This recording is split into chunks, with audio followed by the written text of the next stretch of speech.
Hello everybody, and Jess here, and welcome back to Revue Starlight, the finale, the last episode of the season.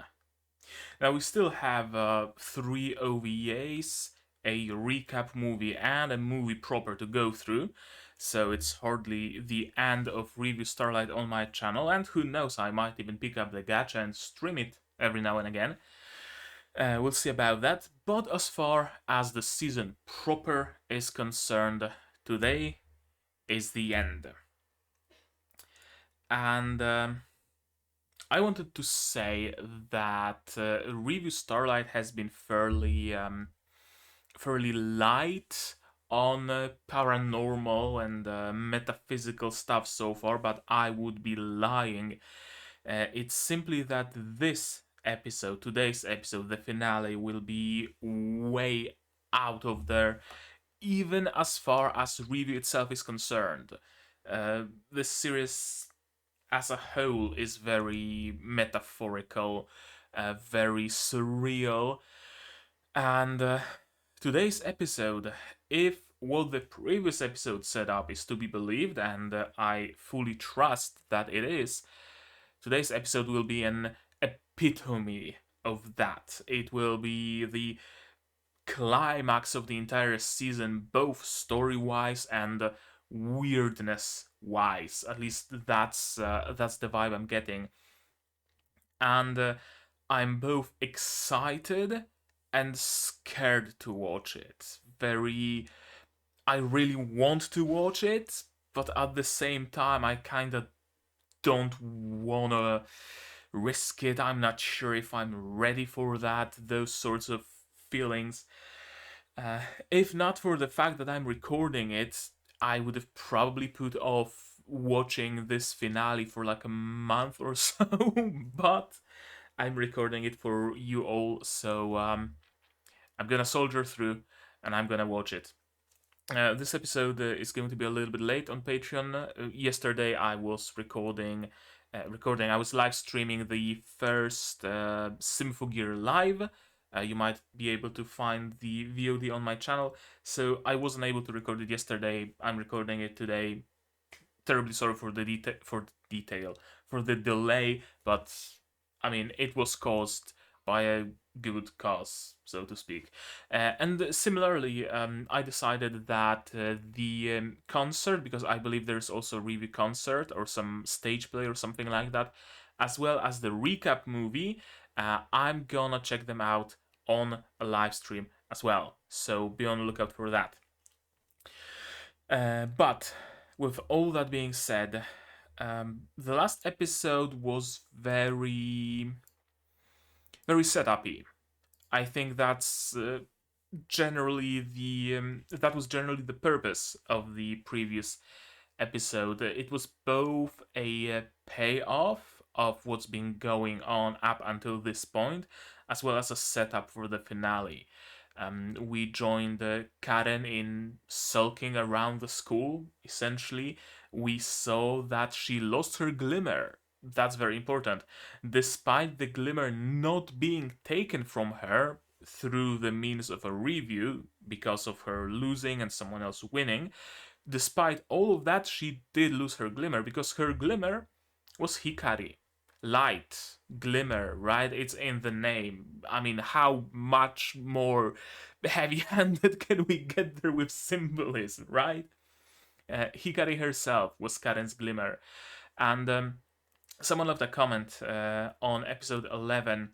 I'm not gonna check out right now who it was, but made a good point that Hikari was really in a situation, damned if she does, damned if she doesn't. If she wins and takes Karen's glimmer, well, she wouldn't want that. If she loses, well, someone else takes Karen's glimmer, and that's not the best solution either. The best way was for her to win and then sacrifice herself so that nobody loses glimmer. But despite all she went through, Karen lost her glimmer regardless, because I mean, of course she did. Not through some magical means, paranormal, glimmer sucking giraffes, but simply because she's depressed. She lost her closest friend in quotation marks. And she perhaps even believes that Hikari maybe betrayed her to a degree. I don't think that's true. I don't think that actually went through Karen's head, but she has every right to believe so. So she lost her glimmer in a real way, the way people who aren't taking part in any such reviews might lose their glimmer to do anything, for acting, for singing, for office work, for gardening, for anything really. And this glimmer isn't so easily regained. That's why Karen set off on the journey, and everybody was accompanying her to a certain point, a journey to the bottom of the school, to the secret underground stage, where she found a phone still being charged. So hey, the giraffe at least cares about that. And there she found the door leading to where Hikari is kept as a captive of the giraffe, sacrificing herself to power the stage so that nobody else's glimmer needs to be taken. And it's taking place in a very, again, very metaphorical, very surreal place. A plane of white with just the toppled Tokyo Tower in the background. Tokyo Tower, of course, being a symbol for the relationship, for the promise that Karen and Hikari have. Hikari kind of sort of broke that promise because they now no longer can be together on the stage. That's what the Tokyo Tower symbolizes, probably. I don't know. Wouldn't be surprised either way. That's just, I wanted to say that's just how Simple Gear is, but no, that's just how Revue Starlight is. And in today's episode, yeah, Karen just grabbed a crowbar, got into the underground stage, and we had a nice little dreamy, kinda surreal, kinda metaphorical, metaphysical kind of scene of her descending, everybody seeing her off and saying, hey, you better bring Hikari with you. And of course she will. Of course she will. Or maybe she won't. I mean, it wouldn't surprise me either way. Right, and one more important thing is that Karen translated the whole Starlight from scratch, from English, instead of relying on an existing translation, and apparently there are some discrepancies. The biggest of them being that one of the goddesses wasn't just thrown off the tower or whatever, but she was actually imprisoned. I wonder if there are other discrepancies in the translation. Probably not, because we wouldn't have enough time to go over them, to go through the effects, the consequences of those mistranslations. But yeah, that one bit was very important, and I guess even the Japanese now know the woes of incorrect translations. It's not just us in the West. Okay, I think that's really it about the previous episode and what's coming in this one. So let's not spend any more time on it. Just gonna give you subs. I'm gonna refocus my camera just in case. Maybe like this. That's a better focus.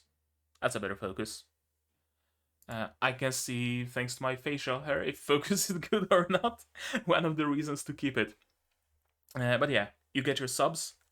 I get my sound.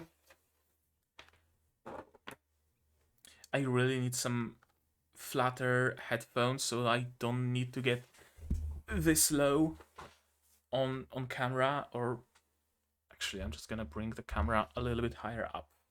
That's a bit too high. Yeah, good enough. Okay, with all of that, subs, sound support, you can support me on Patreon and get early access to non-seasonal shows. You can support me by sharing the word, sharing my content, spreading my videos around.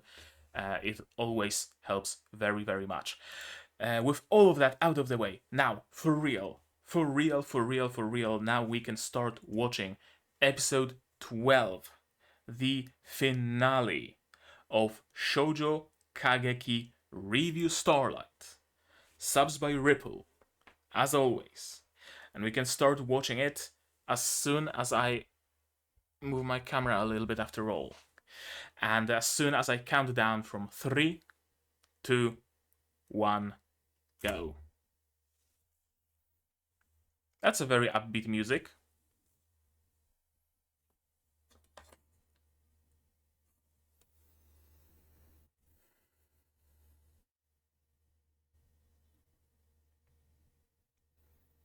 I guess Karen is still missing.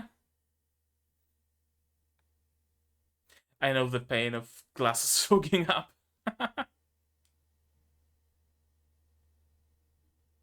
Banana making sure the dishes are bananized.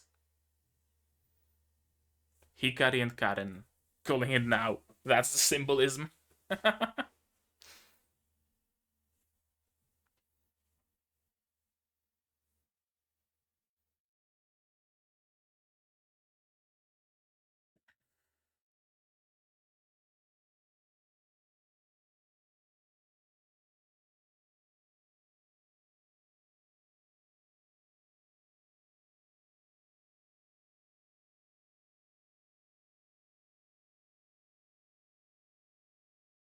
She's gonna wear some.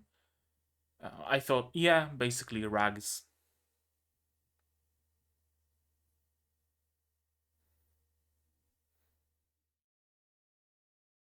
Oh, there's a big Tokyo Tower in the background. And another monolith. And Karen standing by yet another monolith. Ooh, we're getting just a title screen instead of a whole OP.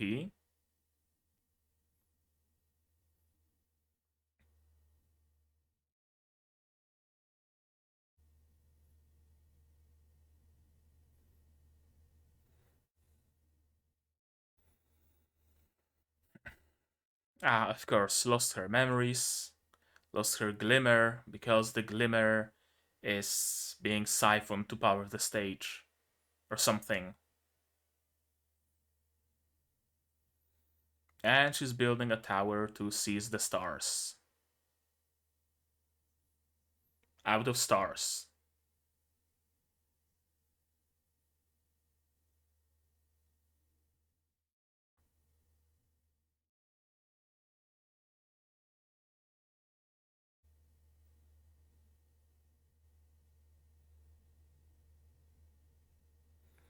What do you wish for right now, Hikari?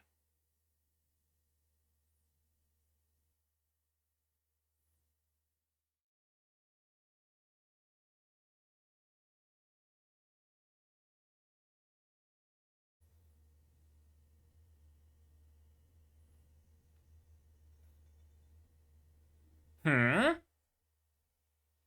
Ah. Okay, interesting. Are we going for the Sisyphus route? Where she keeps building up and then the tower gets destroyed and she builds it up again? Or is it just a one-time occurrence?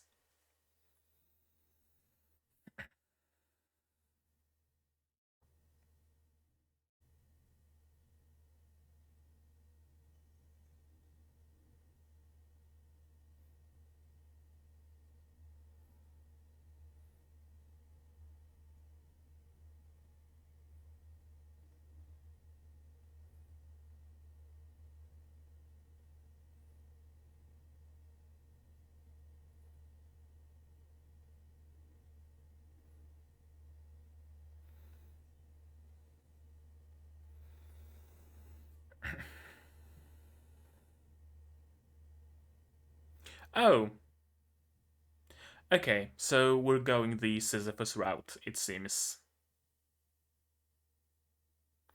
But is it what you desire, though?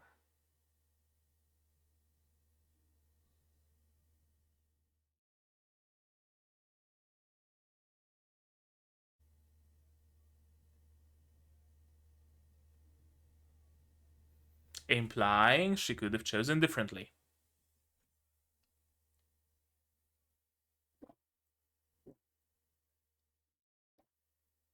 Just some berry tea.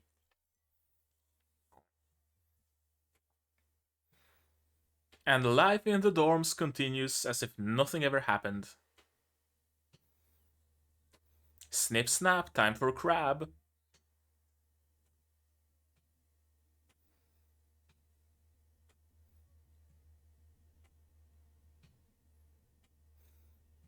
Well, Hikari's not here, so.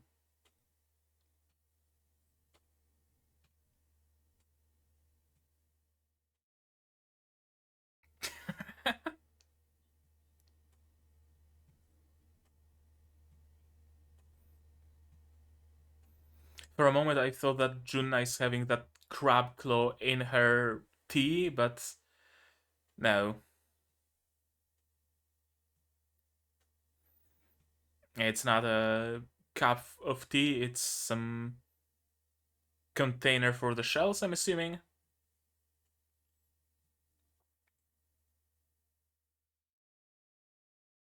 So we're going to wait for them both, and because we trust Karen to bring Hikari back.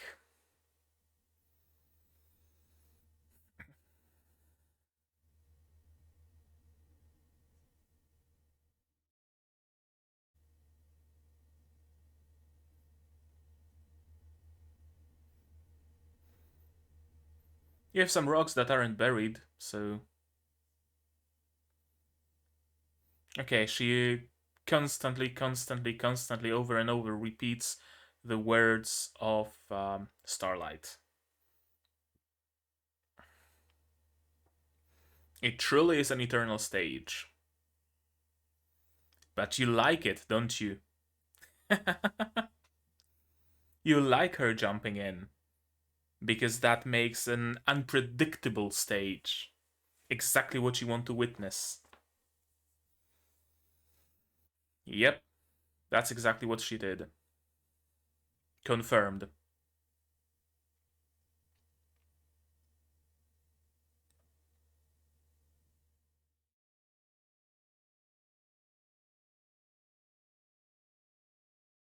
Ah, the opposite of the giraffe. The giraffe understands, Hikari doesn't.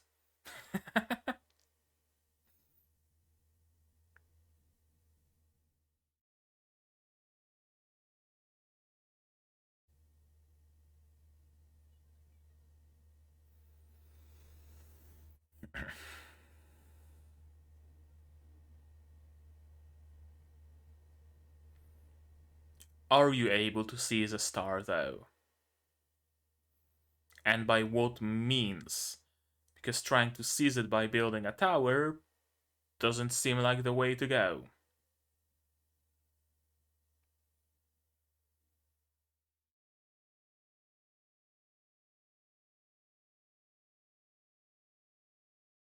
Right, it really is a parallel to Starlight, no? One of them lost memories. Yeah, it really is just Starlight, isn't it?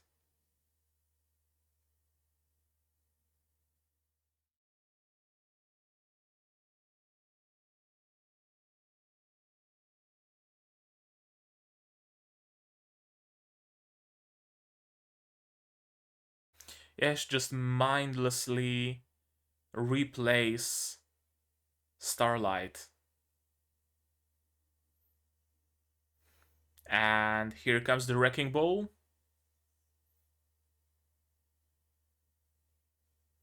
And you gotta start again.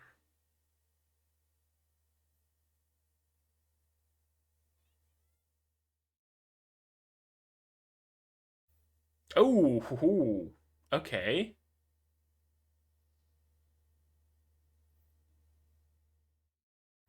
Okay, I fully expected some hand-holding to take place, but apparently not.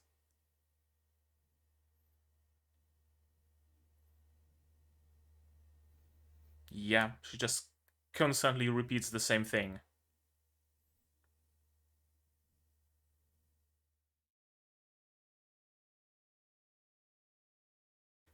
She's living a warped version of Banana's dream, essentially.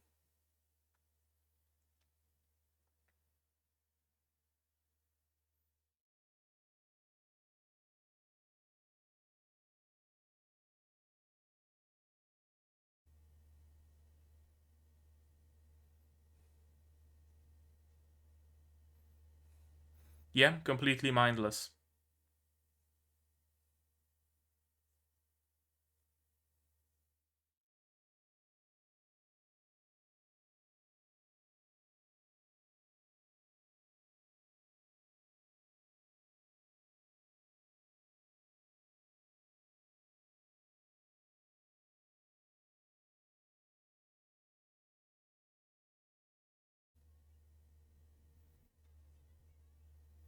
I guess, yeah.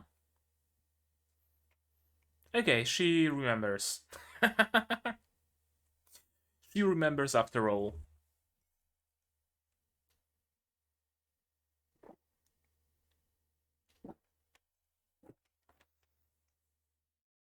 And here comes a new dawn.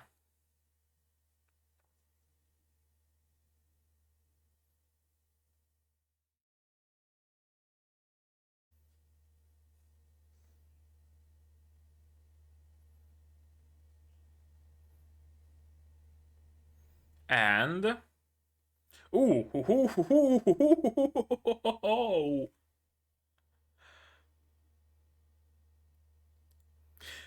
I did not expect a nuclear silo.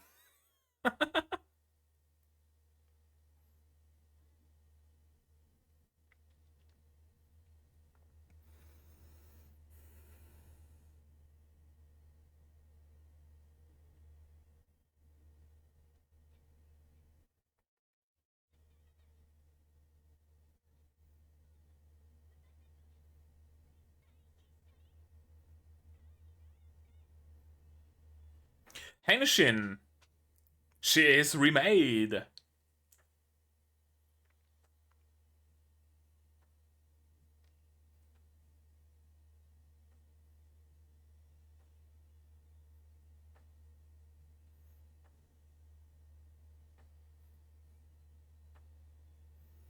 Some life fibers.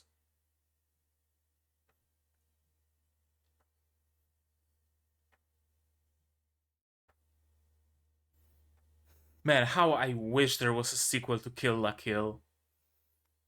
But I know it wouldn't be, great.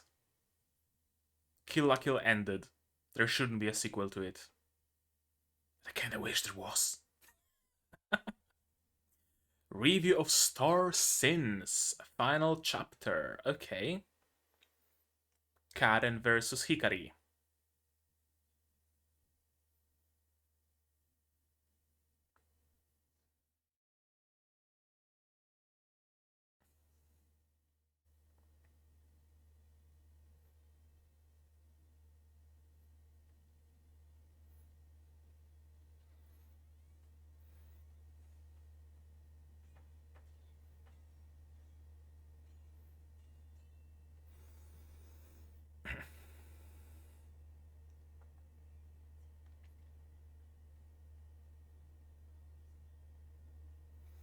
I guess, yeah, that's true.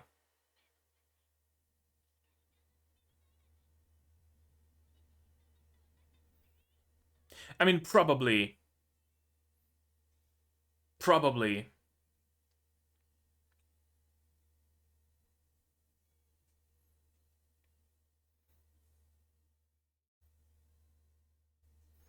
I was just about to say that it's fairly tame as far as reviews go, but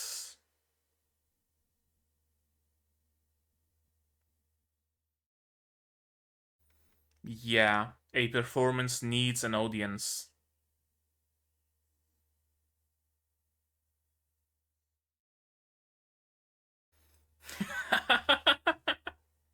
You know me well, don't you?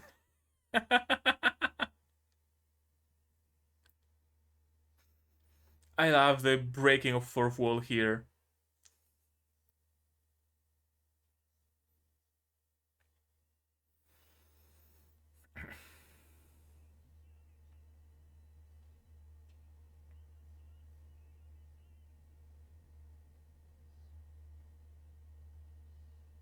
Well, let's watch it then.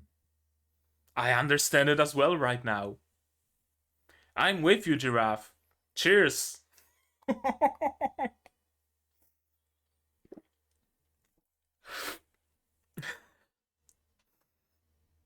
I'm gonna be honest, I did not expect the fourth wall breaking. Makes perfect sense. Don't get me wrong, but I did not expect it.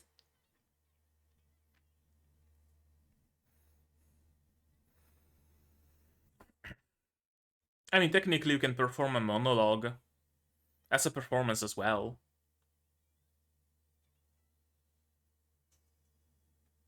Nope.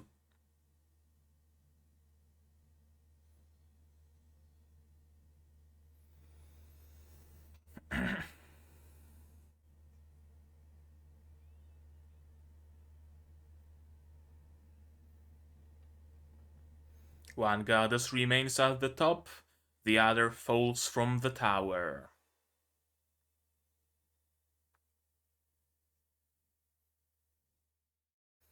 You're being very dramatic, you realize that.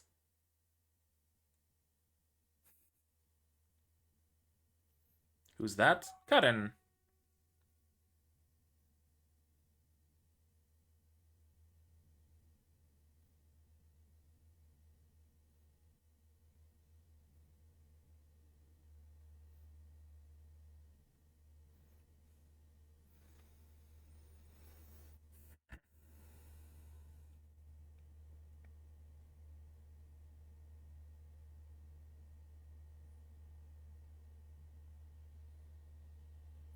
Okay, Karen goes back onto the stage.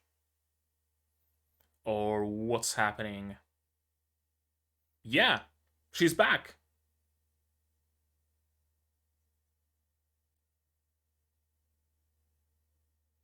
She's just Jesus. Hikari Christ. She was imprisoned for your sins.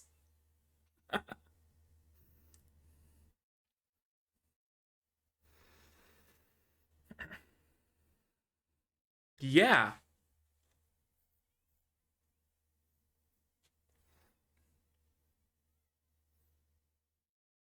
Every play can be rewritten. Every play can be rearranged.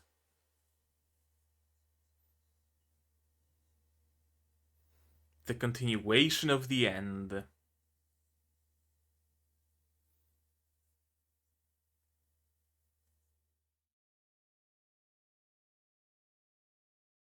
Will it though?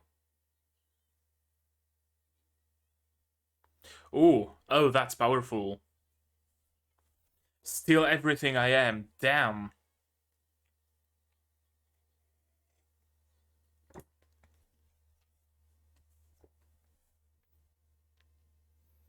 Yeah, the promise you made? Would you look at that? This time she really is remade.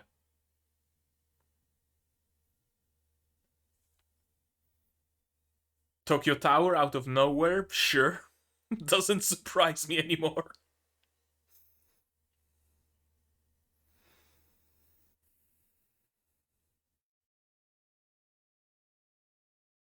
Yeah, exactly what you wanted to witness. Yes. Utterly unpredictable.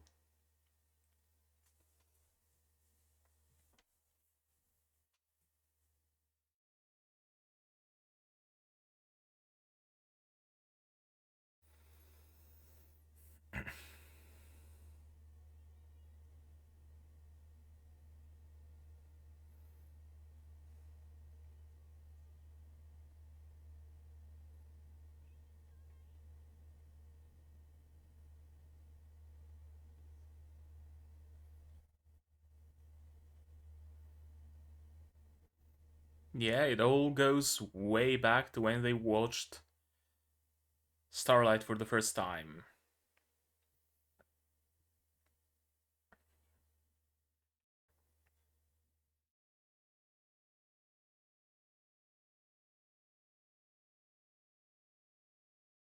Oh, Starlight all over her. She wouldn't mind.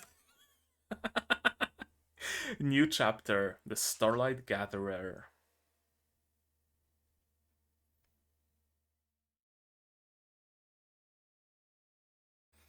I love the cinematic bars.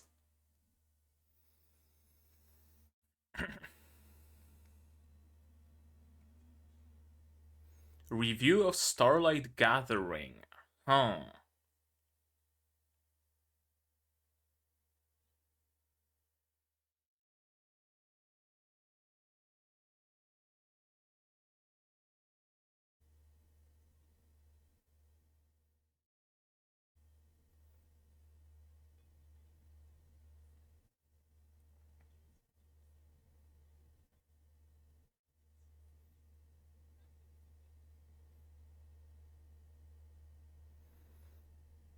Are they gonna fight or are they gonna just both go to position 0? Okay, they're fighting.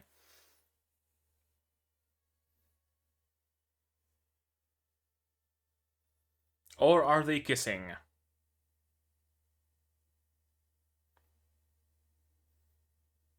One of them lost the button, so...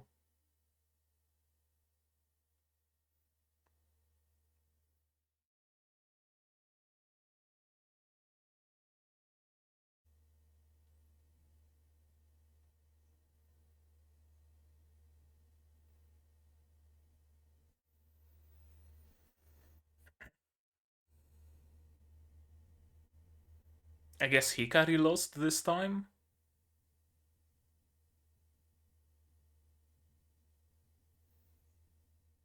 Yep.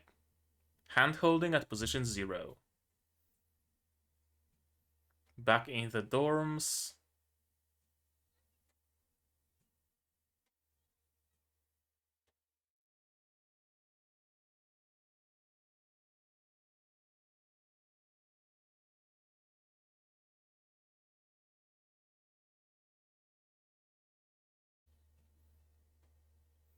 I love this slight bit of stereo here in my headphones.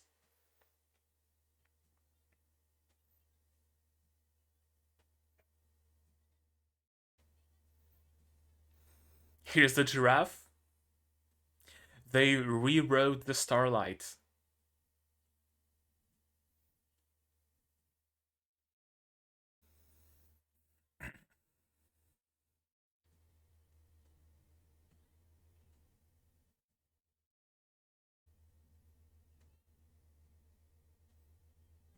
They rewrote Starlight for a good ending. And added a fucking giraffe.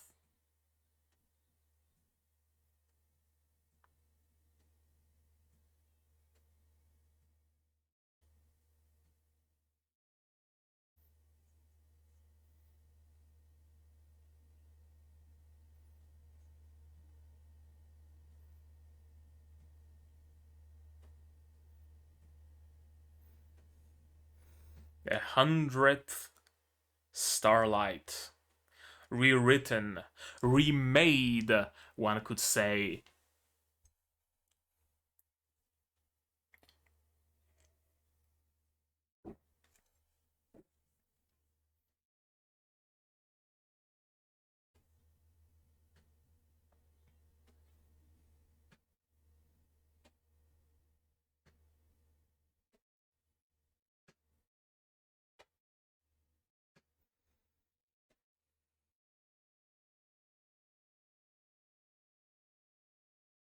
That's it.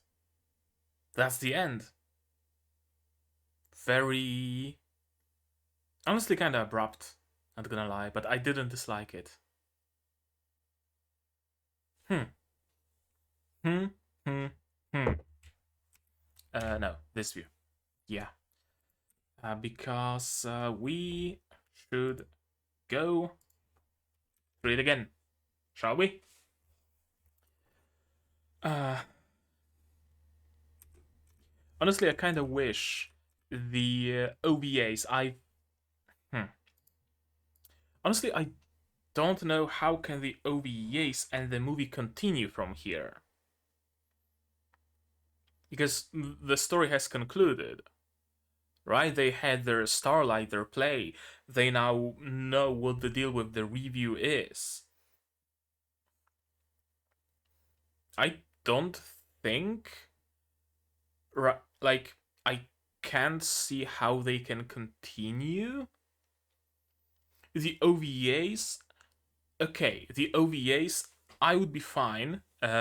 Actually, I would love it if the OVAs were just completely rid of anything metaphysical, metaphorical, and like surreal, and it's just their lives in the dorms, in school, going to trainings, just slice of life thing to kind of allow the viewer to wind down after the finale, because you need winding down after the finale. You really need winding down. The movie, though, I don't know where they can go from there. From here. A new cast for a single movie? All of them taking part in the next review, but why would they? And can they? Can you take part in multiple reviews? Hikari was an exception, we know that, but I don't know. I really don't know where they can go from here, besides just going full on slice of life. I would love it if they went full on slice of life, but I don't know. I don't know. I really, really don't know. And I'm talking about it because this whole cast here and their interactions, it really would work as a slice of life, right? Just preparing food in some like home economics class or whatever it's called, eating some food, having some hot pot outside, bantering, bickering, talking, feeding each other, speaking in French, playing with their food, right? Stuff like that. The whole cast and the whole like setting really works for a slice of life. Makes me wonder if they are actually going to go in that direction, far as OVAs go. Yeah, she just goes through the motions, just continues going through the Starlight again and again and again like a Sisyphus. Mindlessly building a tower, the tower then gets destroyed, and she starts speaking Starlight again and start building again. Endlessly piling them up only for them to be torn down, and so it repeats. Indeed. A stage without an end. Yeah, we get like a full confirmation in plain words of what exactly happened. The atonement of a dead stage girl. Is the stage of destiny that she has chosen. Indeed. But it's not a stage anybody would enjoy. Neither the cast, because they're just going through mindless motions, and neither does the audience, because you can watch the same thing only so many times, especially if it keeps repeating time and time and time and time again. It eventually loses its shine, right? Especially if it's done in a very quick succession. I sometimes rewatch some anime, sometimes with like other people's reaction series, and I can't rewatch an anime like back to back twice. Uh, okay, way back when I used to actually do it, I think it was Overlord. When Overlord season 1 I think was coming out, I used to always watch the new episode by myself, and then I always watched reactions by two other people. And that was simply what I was doing. But because of that, if I had to watch an Overlord's reaction from someone else again, I don't think I'd be able to. I don't think I'd be able to stomach it. I've been meaning to watch a couple of people's reactions to Yojo Senki, but it has the same issue where I've been rewatching it time and again, and I'm kind of sick of it. Not in like a negative meaning, like, when you eat too many sweets, you eventually get sick of them. You like sweets, sweets are good, they're tasty, but even like too much water can hurt you, essentially.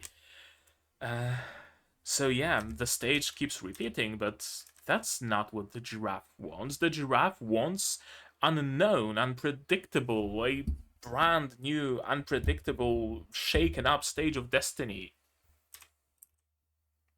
You really like crab. I never had crab. And yeah, it makes me wonder, what are those tiny little containers with crab claws? I initially thought it's Junna being a weirdo and soaking that crab claw in like a cup of green tea, but no, they have separate cups for green tea. Is it like a special container where you pour some of the hot pot broth and put the crab claw so it keeps warm or something? I don't know. I never had crab and I never had a hot pot. So, and I never had like a Japanese style food, and not talking about preparation, but about like the way of eating, where you have like 17 little bowls and plates in front of you. Uh, in Poland and I guess in most of Europe, you get like a one plate and there's everything on that plate and you just eat it. There isn't a separate bowl for sauce, separate bowl for this, separate bowl for that. So I've no clue if someone is more in the know about how you eat crab hot pot. Let me know what those things are, because I'm curious. It's interesting. High quality tofu,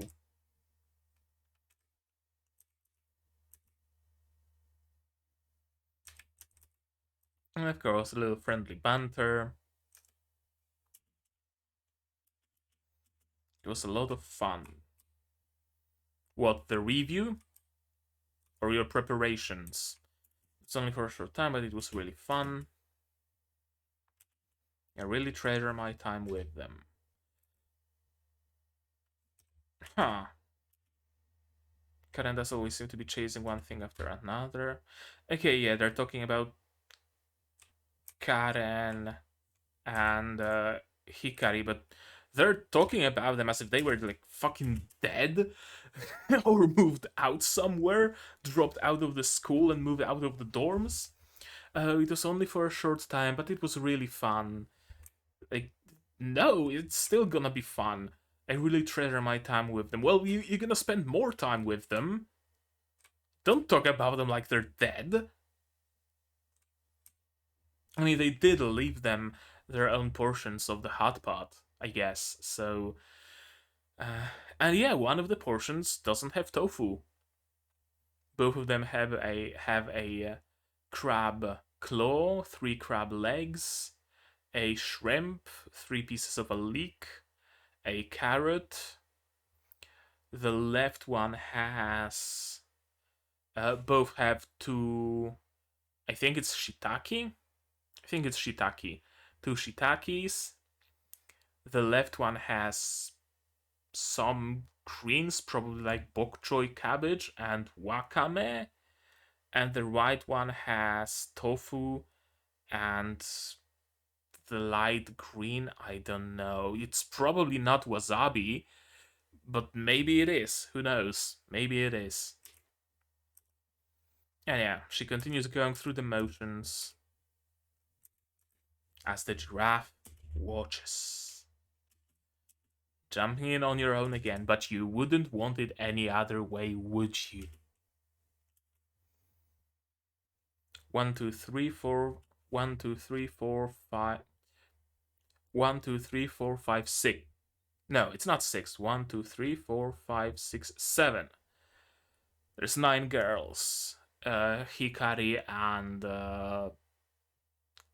I guess Karen's are missing, although Karen lost her own, but it's not here. Interesting. In order to not steal my glimmer from me, you came here all alone. Exactly. And she lost her memories. It's Starlight all over again. One of the goddesses lost her memories, and they both decided to go grasp the star so that she can regain it. And I guess, let me go forth a little bit.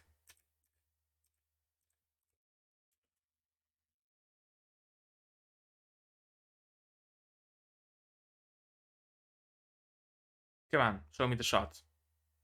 You know which one.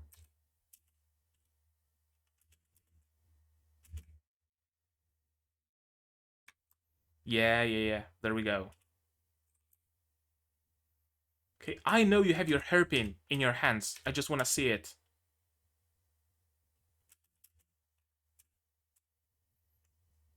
I just want to see it because I want to say something smart. But it won't have that much effect if I don't see that shot. There we go. Fuck.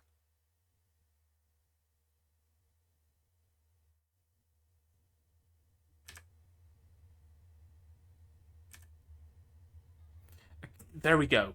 There we go. This is what I wanted to find. She did grasp the big star and the small star and regain her memories. Exactly as Starlight says. That's what all this sticking back and forth was for. That's what I wanted to say. Offering up her own glimmer in place of everyone else's this whole time. Yeah, exactly. Question is, how can the stage function if there's no longer anybody to supply it with glimmer, though?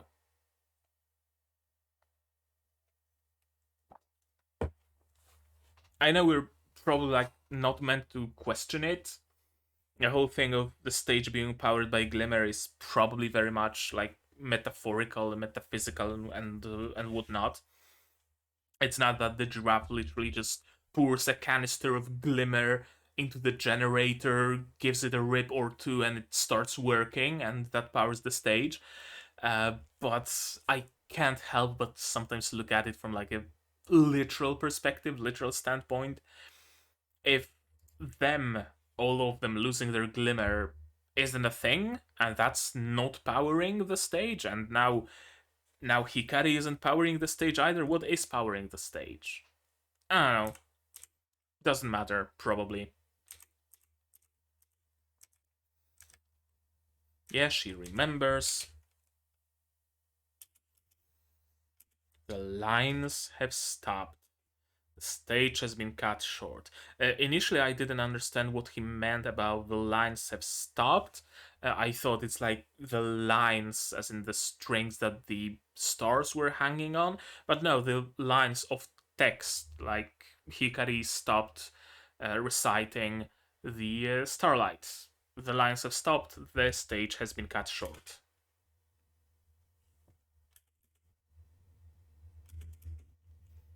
And now everything is falling down.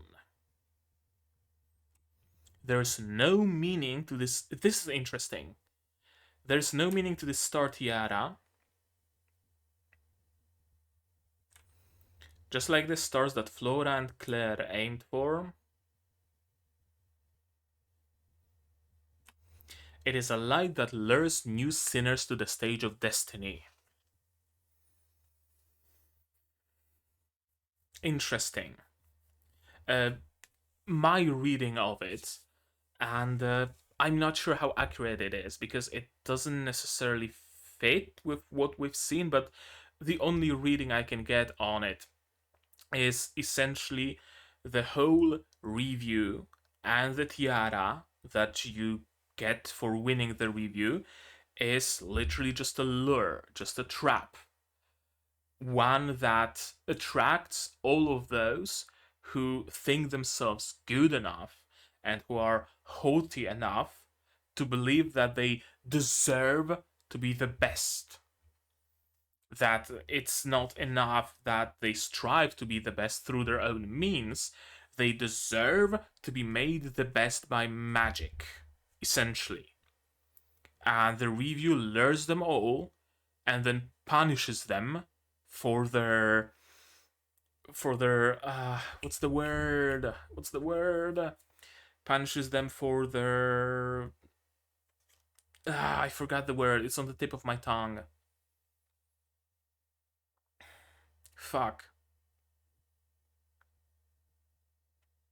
Well, punishes them for their belief that they deserve it and for their haughtiness and mightiness, not mightiness, for their haughtiness and feelings of superiority and whatnot by stripping everything from them. That's my reading on those lines. That you winning in the, or perhaps another thing, you winning in the Revue doesn't actually change anything. It doesn't actually give you the glimmer. It's a placebo. You knowing that you won gives you the additional, mm, gives you the additional like charisma and a feeling of like fulfillment and the knowledge that I'm the best that's needed for you to step forward into the stage with your head raised up high and take the stage for yourself. And the glimmer that's stripped from everybody really is just going to power the stage. It's just a ruse. That's another way you can read it. But yeah, of course, Karen doesn't give up this easily. She just jumps in, gets a costume made of life fibers. Revue of Star Sins, final chapter, but not quite, as we learn later. And of course, they have to fight it out. Cycle of despair never ends. Still can't reach the stars, fated to one day flicker out. Just as you have watched over these girls all the time. Indeed, I have. Indeed, I have. And he just stays there in the corner, staring creepily at you. And he doesn't wish for it to end. He's an onlooker in love with the stage. Of course he is. And he wants to witness it all. This eternal moment, the glimmer welling up, the excitement of stage.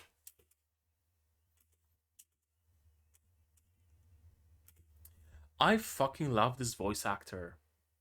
I really, really, truly do. Kenjiro Tsuda. Did I read it correctly? Yeah, Kenjiro Tsuda. Really doing a great job as Kirin. And of course, he also played many other characters, most notably Kurokawa in Sabiku Ibisco. Probably the best character in Sabiku Ibisco, honestly. Fucking loved Kurokawa. Any other roles listed? I'm just gonna quickly scroll through, not gonna stop for particularly long at anybody. No, nobody I would immediately recognize.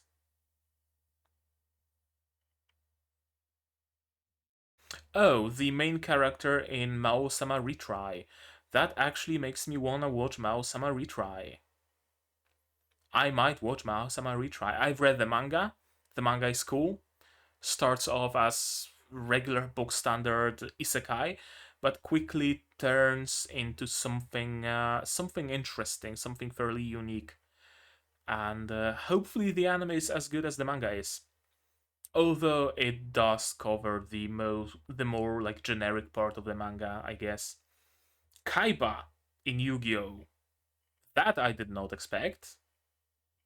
Then again, I've never seen Yu-Gi-Oh! With Japanese original dubbing, so no wonder. Okay, yeah, that's gonna be it. I'm not gonna browse through it even more. Uh, Kenjiro Kenjiro Tsuda. In any case, you want to look him up, look him up.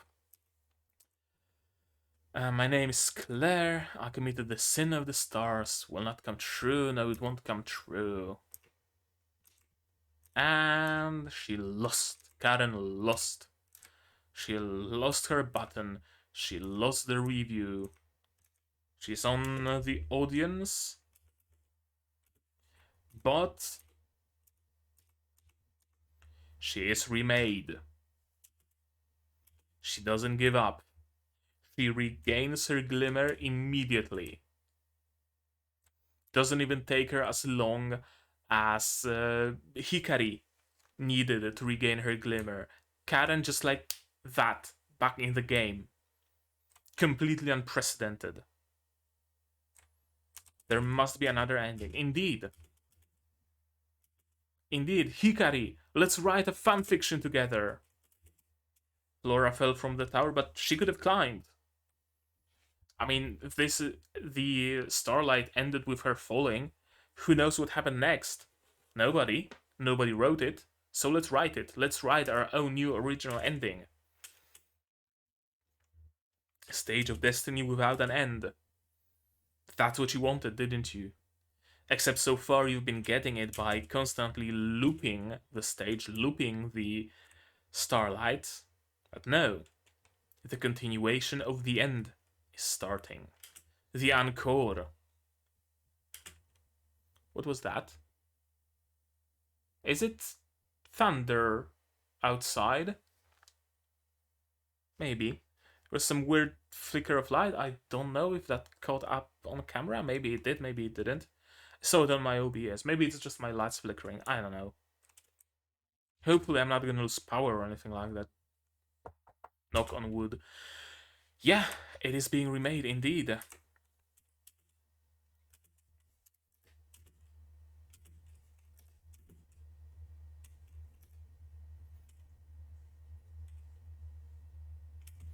I love this voice actor. I really do. And you can also feel how much fun is he having here. Kind of overplaying, over exaggerating his lines. I love it. You can always hear it in a performance when the voice actor or voice actress is having fun with their character. You can always hear it, and it's always so great to hear that the voice actor is just having fun with the character. Then steal it. Steal everything I am. That's as literal as you can get when it comes to, like, what's it called? Not admonition. I forgot another word. uh, that's as literal as you can get saying I love you. That's what I wanted to say, but in different words. Whatever, it is what it is. Steal everything I am. I'm yours, all of me. That's essentially what she's saying here. She remembers the promise. The button gets remade.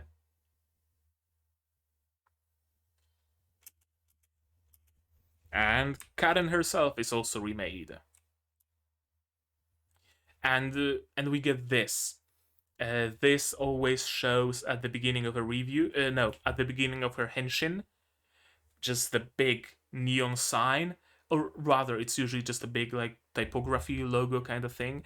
This is the first time we see it physical as a big neon sign with "I am remade" underneath. Yeah, and Tokyo Tower out of nowhere.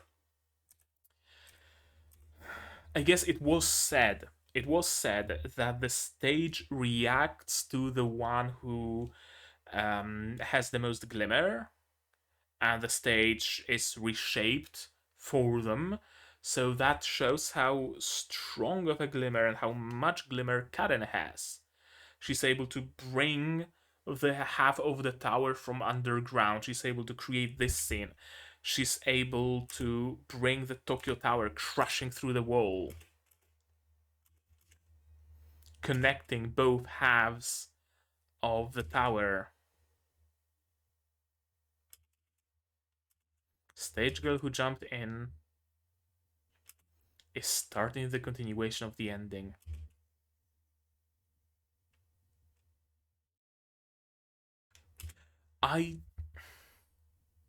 I love how you can really hear genuine, like, bewildered happiness in his voice when he says those lines.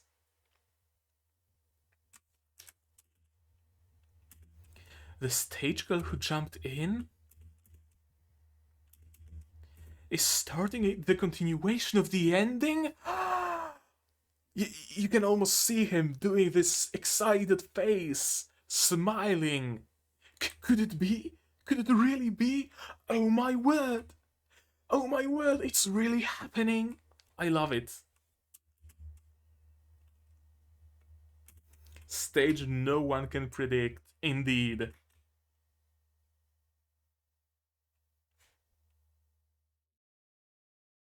Come on. Okay, I'm just gonna do it this way.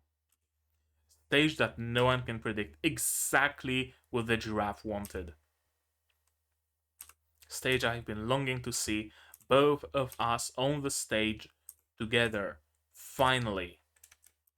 Finally, both of them together on the stage. Dancing, whirling, singing, and indeed fighting. I'm not sure about the button. I would have expected it to go two ways. Either none of them loses the button and both of them just slam their weapons on position 0 and say position 0 in unison, or both of them just take each other's buttons and then both of them slam their weapons on position 0. I don't know what to think of just Hikari losing her button. I really don't know what to think of it. In the end, they both are at position 0, holding hands in public, lewd. And here we see just a little bit of Starlight, the play, but remade with a brand new, original, happy ending. Where Flora and Claire not only grasped the stars and remained together, but also freed the goddesses. Starlight Gathering is the absolving of sins. Starlight Gathering is the miracle of the night.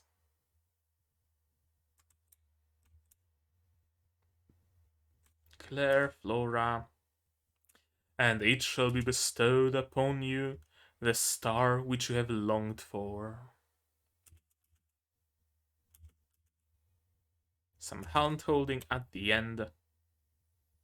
And the end. We found it, our star, our stage. We can be here together forever.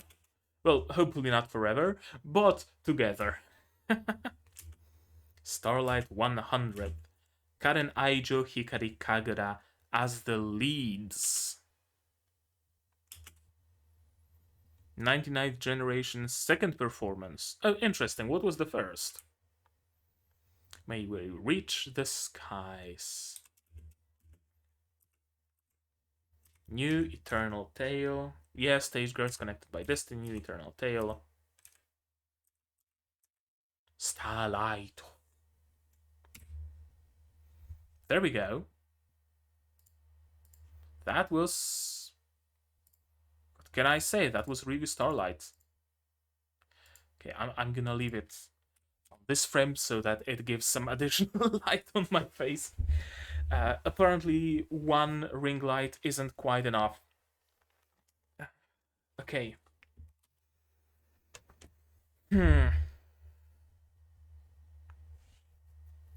I guess let's quickly go through my theories.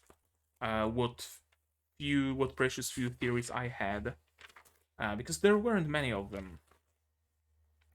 Revue Starlight. Karen fighting anyone will help that someone in the long term. Traumas, issues, misconceptions. I thought that was gonna be the running theme. Oh boy, was I mistaken. So that gets highlighted in orange. Karen manages to convince everyone that all of them can be one at the top. Oh boy, was I ever wrong. The giraffe is an elder god feeding on glimmer. I'm still not sure about that either way, so I'm gonna leave it as is. Hikari uses her wish to fix everything. Well, that's not really what she did. 1. I was right about one single thing. The rest, I was completely blindsided, completely mistaken. What a show. What a show.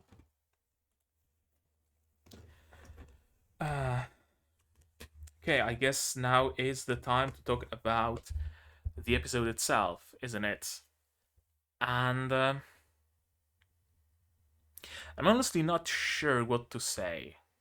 Uh, it felt really fast, or rather, it felt like it felt short. Is what I wanted to say. Uh, Possibly partly due to the fact that they repeated a lot of it, right? A lot of the scenes in the other world of Hikari just walking around, slowly grabbing the rocks, putting them, oh no, falling off, then grabbing more rocks, putting them back in. That took a lot of time. So I guess that added to the feeling of the whole episode being fairly short. Um, because as far as significant events go, we have pretty much the episode. What actually mattered in this episode is like 10 minutes in, is where quote unquote the actual episode starts. Everything before is just a setup of Hikari just mindlessly throwing rocks around and being thrown off from the rocks, and there's the hot pot scene. From 10 minutes on, we actually do see some fighting, some Revue, some brand new stage that never ends, a stage that has a continuation after the end, a completely unpredictable stage of destiny that the giraffe also desired. I think, yeah, that's what contributes to this episode feeling short. Um, it's not that I didn't like it. I did. I did enjoy this episode a lot. Uh, but I, on one hand, I wanted to say that it could have done with a little bit more like denseness, but it wouldn't be Revue Starlight if it was dense. If it didn't have those metaphysical, surreal moments in it of walking around in the desert, throwing star-shaped rocks and reciting some stage play. Right? If that wasn't there, it wouldn't be Revue. It would be maybe not generic. It would be still pretty fucking cool. Action battle anime. I kind of wonder what Revue Starlight would have been if you kind of just stripped off all of the weird shit and just left it as a slice of life idol battle royale show. Leaves me wondering what could have been, what would have been. From what I heard in one of the comments on episode 11, I think, the rest of the franchise is pretty much leaning into that battle royale idol show. It's just this particular thing, this particular season, that has all this timey-wimey, ephemeral, godlike, eternal bullshit in it. Makes me wonder if maybe the movie is also a little bit more literal. Hmm. But yeah, all in all, a good episode. Uh, Again, as pretty much exactly as the rest of the show, very different, very unique. There isn't many anime who have an ending that goes this way. It felt kind of cut in the meaning that a lot of the anime have the ending be slowly like the story slowly patters out, and we have some slice of lifey moments and haha, everything's fine now, we're all friends, we regained our memories, I have a new weapon, oh, our home is being rebuilt, mom, I missed you so much, those kind of things. And it's slowly just, there's a shot of all the characters looking at the sunset and the main character raising their hand or something like that. You know what I'm talking about. This was very, very to the point, but also very metaphorical in it. Right? Here is where it went. Here is what happened. The end. Kinda, sorta. That's the vibe I got here. Um, the review itself was probably the most normal of all of them so far. There weren't any like super complex, super complicated, super fancy moves. Besides, maybe the move that Hikari used with the ropes to tie Karen in place. There were reviews that were more bombastic, that were more dynamic, sure. But this wasn't about the review. This episode wasn't about the fight. This episode was about grasping the stars, fulfilling the promise, and forging a new path, creating a new ending, an ending past the ending, a continuation, an unofficial sequel, a fan fiction, if you will, to Starlight. That's essentially what they did. Hmm.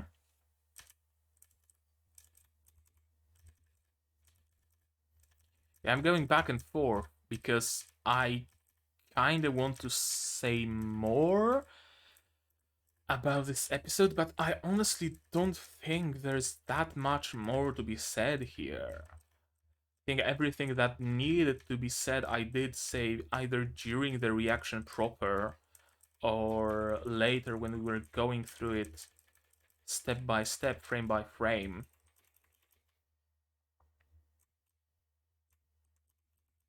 Hmm.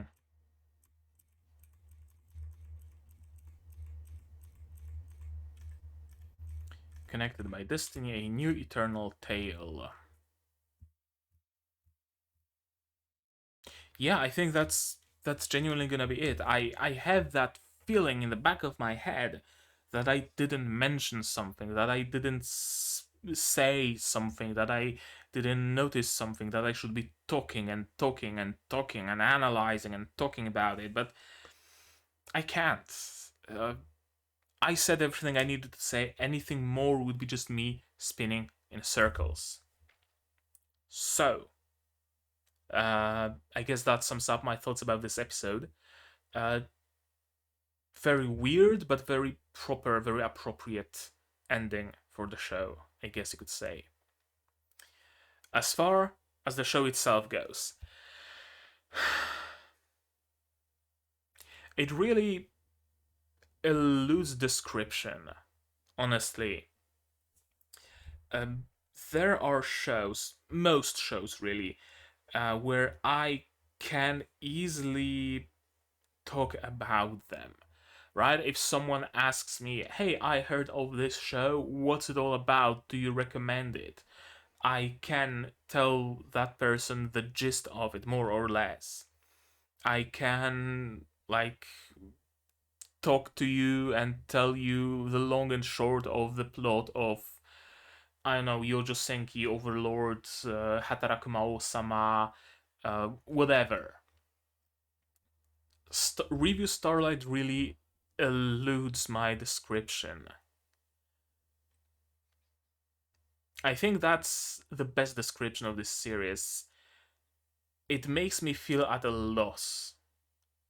Because on one hand, there's all those things that are very real and very literal, right?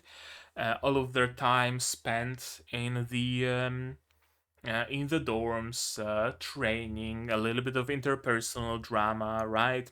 Between Claire and Maya, for example, between Futaba and Kaoruko, the dynamic between Mahiru, Karen, and Hikari, the dynamic of Hikari joining them. There is a lot of that slice of life school anime, kind of crossed with idol anime. It very much has that feeling. Then there's Revue Starlight as a battle anime. Don't want to say battle shonen, but kind of sort of like a tournament arc a little bit, where there are actually some fights, and they have cool weapons, and they have henshin sequences. And that's another angle you can look at Revue Starlight. And then there's the whole surreal, metaphorical, metaphysical bullshit all around it. And I'll be honest with you, I'll be perfectly honest with you. I finished watching this series and I'm still not sure what to think of that stuff.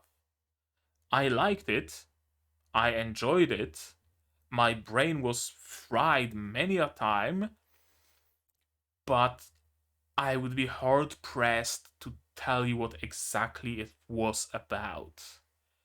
It was a parallel to Starlight, sure, but it feels more like Starlight the play was created for the purpose of being a parallel to what Karen and Hikari were going through. But at the same time, what they were going through was also a parallel to Starlight, so it's kind of a endless cycle. There's a lot of things, a lot of moments, a lot of scenes that I still cannot quite grasp. There's a lot of themes that still do elude me. The whole thing with Kaoruka and Futaba is still kind of fairly weird in my mind. Mm, hmm. Yeah, it's very hard to talk about it. It's very hard to describe it. And paradoxically, I think that's the best description because you really have to watch it yourself. You have to experience it yourself. You have to form your own theories and your own opinions. This is the way, in my honest opinion, to experience Revue Starlight. You don't hear about it from other people. You don't read the synopsis of it. You just let it carry you. You just watch it and you go wherever it takes you. And oh boy, does it take you places. Hmm.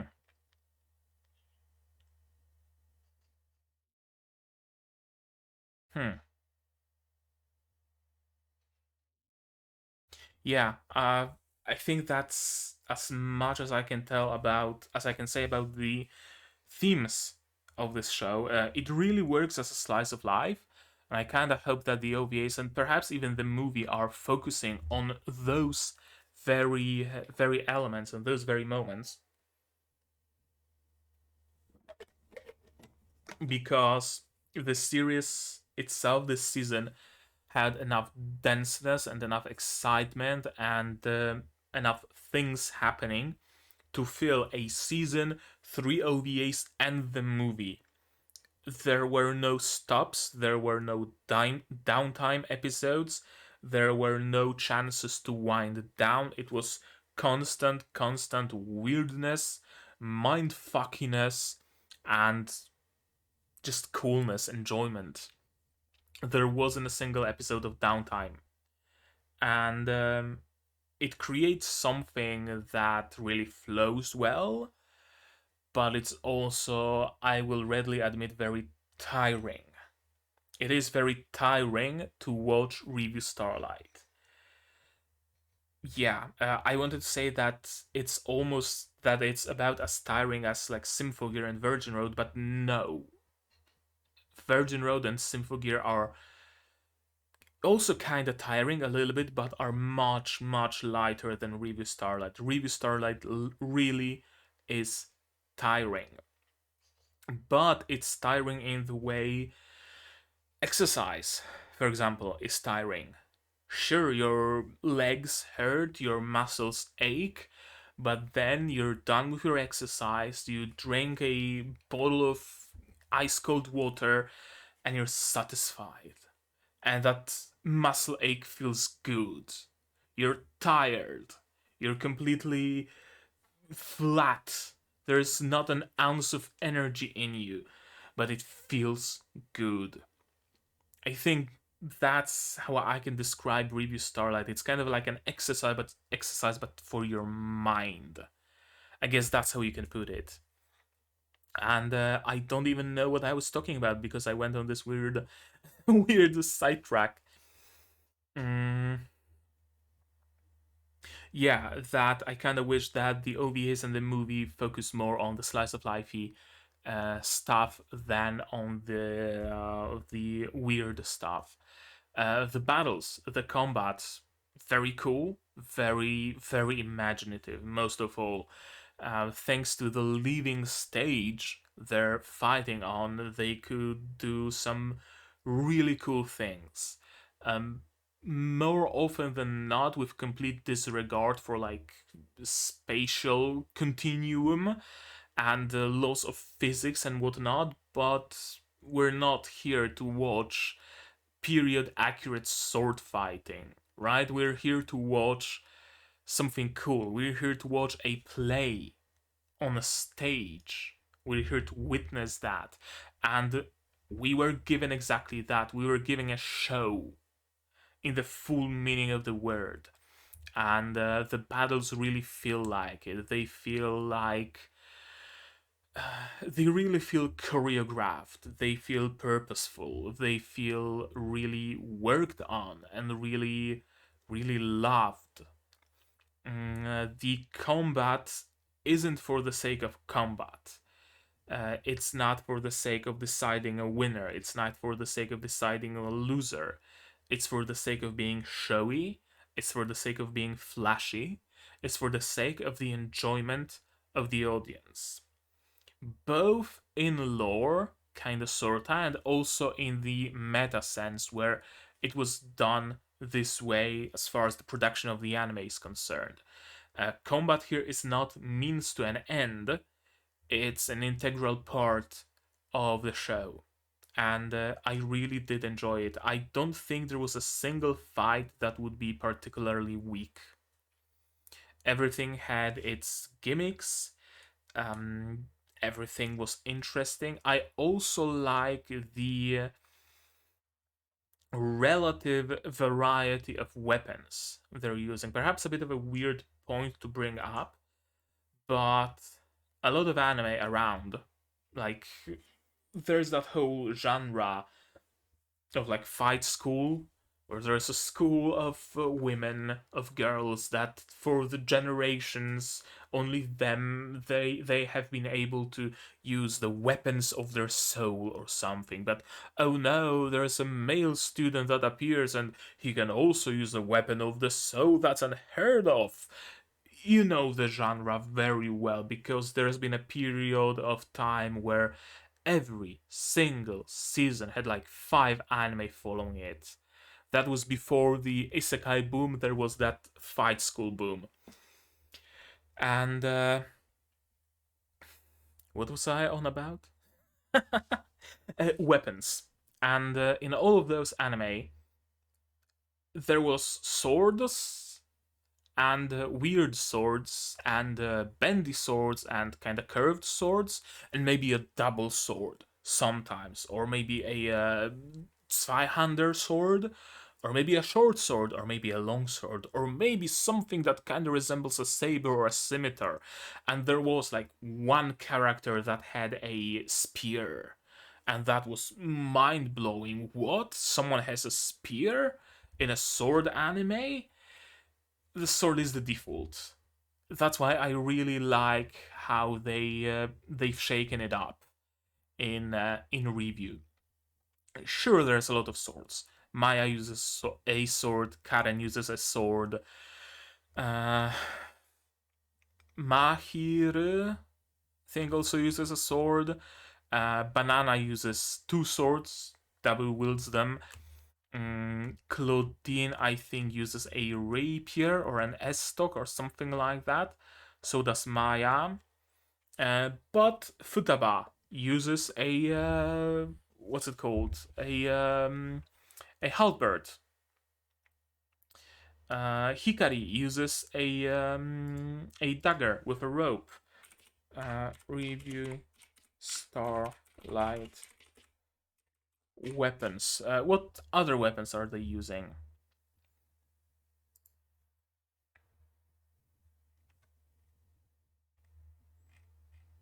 Mm, where it is? Where is it?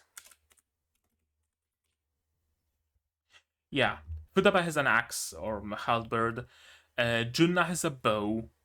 Kaoruko uses a naginata. Mahiru has a mace.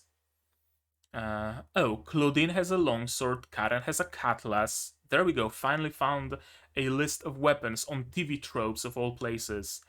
Nana double wields swords. Maya has a rapier, and Hikari has the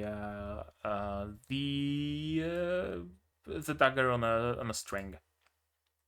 Yeah, basically. A lot of variety, and I appreciate it as well because it makes combat that little bit more exciting and that little bit more varied. I watched Shield Hero recently. There's still the finale to be seen, so I guess I'm gonna still watch it. Um, and there was that combat scene where there was a sword against a sword, and it was essentially just clang, clang, thunk, clang, clang, clang, thunk. There's only so much you can do with a sword. When you have a naginata against a bow or a mace against a rapier, there is a lot of variety to be had. Okay, yeah, that's about combat. That's about the weapons. What else can I say about this series? I guess voice acting. I really do enjoy Banana's voice. That's the one that really stood out to me, and of course the giraffe's voice. The other voices were good, don't get me wrong, but not to the point where I would like particularly notice them. None of those voices really stood out to me all that much. They fit the characters really well. That's absolutely true.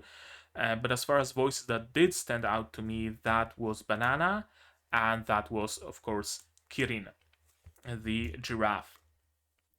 And they really couldn't have gone with a better voice than the giraffes. I want to quickly check.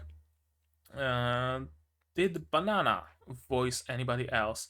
I don't think she did, because from what I heard, Banana was voiced by Moeka Koizumi. From what I heard, a lot of those roles were people who weren't really voice actors were cast in the spots. One of them was one of those characters. One of the voice actress was a wrestler, I believe. Someone else was an actress. People like that took part in it. And I can see that Moeka Koizumi didn't really get many roles. Someone in Odd Taxi, someone in Love Live, someone in Sasago, and that's basically it. Theme performance in Shoujo Konto or Starlight. I don't know what that is. And song performance, theme performance in Love Live, because of course she also took part in Love Live. Shoujo Konto al Starlight is All Starlight. New anime in the Revue Starlight franchise featuring chibi versions of the characters and the girls from the other schools from the mobile phone game. Interesting. 26 times 3 minutes. I might check it out. Who knows? We'll see. We'll see. We'll see. Yeah, I can see some new girls in the character list, a lot of them, and Kirin. Okay, I might want to check it out. But yeah, as far as the voices are concerned, Banana and Kirin for sure. Songs and sound design. Sound design was good. Nothing that would really that would be really particularly memorable, but it was good compared to other shows that don't have good sound design. You can really hear when there is good sound design. It's nothing as memorable to me, at least, as Yojo Senki, for example, or Virgin Road. Both of those had some great sound design. Flip Flappers also had some great moments, but it was good. Songs and performances and music. It's always very hard for me to talk about those because I'm not really an audiophile. I really am not. And to add to that, the genre, the usual genre of Japanese songs, of anime songs, isn't something particularly up my alley either. It's not something I listen to on the regular, so it's fairly hard for me to talk about them. There wasn't certainly any song that I would dislike. There wasn't certainly any performance that I would dislike either. None of the songs were super memorable to me the way some of the Symphogear songs, for example, were very memorable to me. Um, Kirika's Henshin song, Chris's Symphogear song, when she shoots and sings about how good children should go to sleep. Maria's Henshin song with the Asbestos Gangnir chorus at the beginning. Those were memorable. Nothing in Revue Starlight was on that degree of being memorable to me. I'm afraid it might not sit well with some people. I might get some downvotes on the video for saying that, but I don't know. Maybe if I were to watch this series multiple times, maybe if I were to listen to the songs multiple times, I would be able to pick one song or a few songs that really stuck with me, but kind of sort of none did. The ending. Okay, for sure, the ending. Fly Me to the Star is something that I will remember. But as far as the songs that are performed during the episodes themselves, during reviews, I couldn't really name one. The ending, though, the ending is great. I like it. Anything else? I guess art, animation, production quality, they're great. What else can I say here? The CG on the stars hanging on chains in this episode was kind of iffy, not gonna lie. Wasn't the greatest CGI I've ever seen. But besides that, everything was good. The animation was fluid. The designs were good and very distinct. Maybe besides Kaoruka and Mahiru, there were a few instances where I had to look at my list of characters that I have here and think, oh, wait, was it Kaoruka or was it Mahiru? But yeah, besides that, some great designs. I probably liked Futaba's design the most, although Claire and Maya are also great as far as I like the trope, the trope, the archetype of a rich Ojo-sama. I really enjoy that trope, so I really did like Maya and Claudine. Characters themselves were great. Pretty much every single one of them is fairly memorable. Um, Mostly, I think Banana, because she had her own mini arc spanning multiple episodes. I really like the relationship of Claudine and Maya. That was one of the highlights of this series to me. I like Junna. That's yet another character I really like. The archetype of like Meganeko, a very serious and by the book character, but she learns to ease up on that later thanks to Karen. Futaba, another cool character. I'm a sucker for tomboys, and Futaba is a tomboy, so automatically gets a thumbs up from me. I think Kaoruko is probably the most forgettable character, if I'm to be honest with you. Yeah, besides having that episode where she was an absolute bitch to Futaba, I don't think I remember Kaoruko that much from anything else. So, yeah. Uh, Still a good character for the purpose of the show, just not one I personally would particularly care about. I think Claudine and Maya remain my favorites. Yeah, yeah. Especially thanks to the chemistry they have, their relationship. There's a person in my Discord server on the Revue Starlight channel constantly posting pictures of Maya and Claudine, and I can't thank them enough. uh, Characters. Is there anything else that I would need to cover? I don't think so. I don't think so. We still have the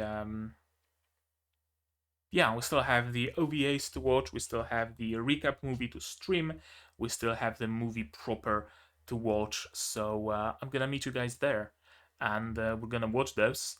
And I have absolutely no clue what to expect of them. My initial expectation is that they're gonna be more focused on the slice of lifey stuff, less of the weird bullshit, less of elder gods, and more of just school life. And I'm gonna be perfectly fine with it if that's the case. I would love it.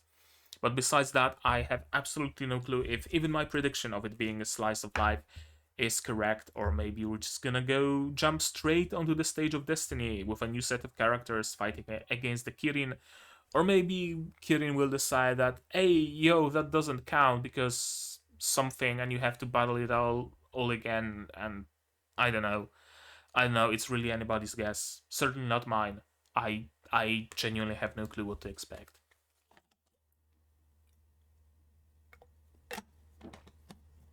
Um. Okay. I think that's gonna be it.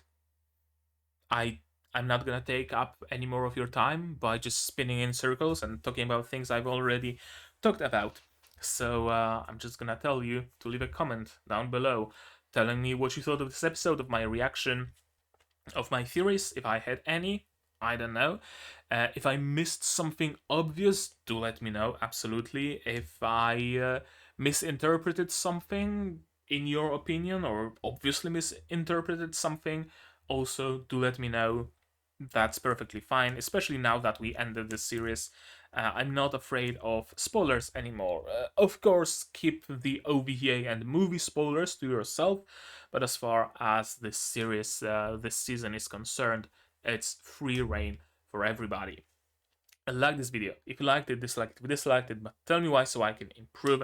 Subscribe to the channel to be notified of future releases of the OVAs and the movie of Starlight, of more Symphogear, of whatever I will be watching from now on. I don't know that yet, but stay subscribed and click the bell icon so you get notified when I'm gonna be streaming my look at the shows of the next season, and I'm gonna be picking and choosing what should I watch.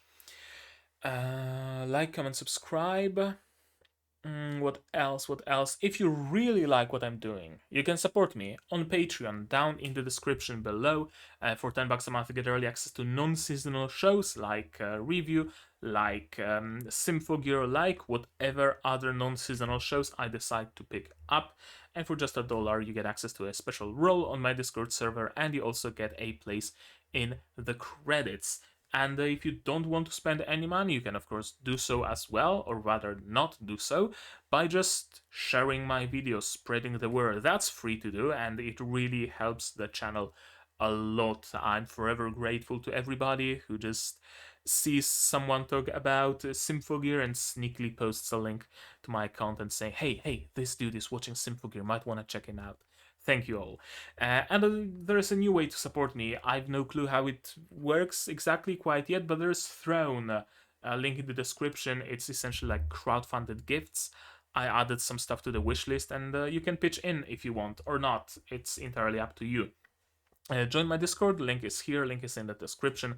Talk about Revue and talk about any other shows and just hang out. The stream of the Symphogear Live was fully streamed on Discord, and on YouTube there was only the version with the timer. So if you wanna watch stuff like that live in the future, Discord is the place where you can do just that. I think that's it. I have that nagging feeling that there's something I haven't said, but I said everything I needed to say. If I didn't say something, I'm gonna say it when we start watching the OVAs or the movie. I think that's how we're gonna do it. So, right now, that's gonna be it from me for today. So, as always, do all the good stuff, and I'm gonna see you guys in the next one. Cheers! And here's the credits I mentioned. You can join them and you can expand this list.